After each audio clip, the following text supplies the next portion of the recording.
Ginaw Bilog, isang maikling pagpapakilala. Magandang araw. Ang tatalakayan natin ngayon ay ang buhay ni Ginaw Bilog, isang kilalang mang-aawit, makata at tagapagtaguyod ng kulturang Mangyan sa Mindoro. Maagang buhay at pinagmulan si Ginaw Bilog ay pinanganak noong 1950 sa bayan ng Mansalay sa Mindoro.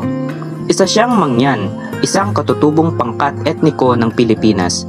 Sa kabila ng mga hamon ng buhay, naging inspirasyon siya ng mga kababayan niya, lalo na sa mga kabataan sa pamamagitan ng kanyang sining at tula. Pagkilala sa kanyang sining bilang isang makata, naging tanyag si Ginaw Bilog dahil sa kanyang mga tula na nagpapakita ng buhay at kultura ng mga Mangyan.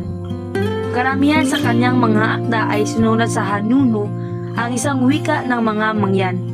At ang kanyang mga tula ay nakatulong upang mapanatili ang kanilang kasaysayan at tradisyon.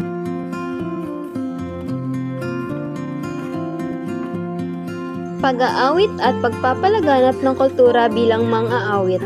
Ginamit ni Ginaw Bilog ang kanyang talento upang itaguyod ang kultura ng mga Mangyan sa mas malawak na publiko.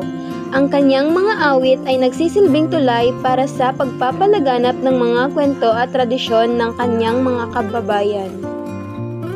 Ginaw Bilog ay kinilala bilang isang pambansang alagad ng sining sa panitikan noong 1993. Ang kanyang kontribusyon sa pagsusulat at pagpapayaman ng kulturang Mangyan ay patuloy na nagpapalakas sa kanilang komunidad at sa kultura ng Pilipinas.